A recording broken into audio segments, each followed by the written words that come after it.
When an employer is sued with a wage and hour class action and or a PAGA action, off-the-clock work is almost always included. It's when somebody is not on the clock and they're not getting paid for it. And it kind of seems silly because if you've got an hourly employee, why would they want to work when they're not getting paid? So let's talk about some of the common sources of off-the-clock work. Computer boot up time is coming up a lot in current cases. And the computer has virus software or some type of update, and it takes 2 minutes. Let's say this happens every 2 weeks, and a class action goes back 4 years. That's significant liability. You can actually add in extra time for computer boot up time. There are time card exception reports. There are things that you can do to mitigate against that. Another common form of off-the-clock work are those quick text messages, phone calls, or emails after hours to your employees. Here's the problem with that. You do have a record of off-the-clock work because once they sue you, there's all these text messages. They're going to add up and it's going to show a pattern. So be very careful not to communicate with anybody after hours. Another type of common off-the-clock work is any pre-shift or post-shift things done to secure your facility or to make sure people are safe.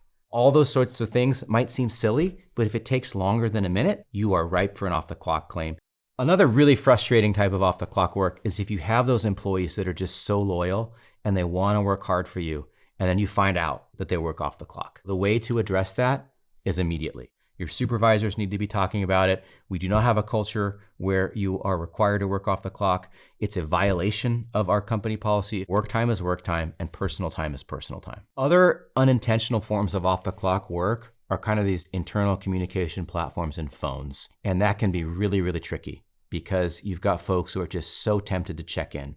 Also might want to consider certain things such as disabling Teams or Slack for your non-exempt hourly employees for when they're not on the clock, making sure that they can't install those types of internal communication apps on their personal devices.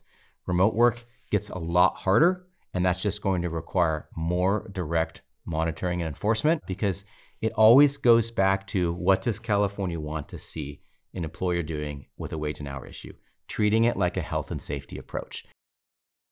The case that really got employers under scrutiny for off-the-clock work was a case involving Starbucks, where at the end of a shift, employees would all clock out, make sure that the alarm was armed, the door was locked, the trash was thrown away in the dumpster, and everybody got into their cars safely.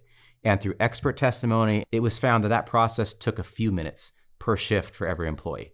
And in the aggregate, that's like millions of minutes. So Starbucks got popped for a huge judgment. That's why you have to look very, very carefully at your pre and post shift practices.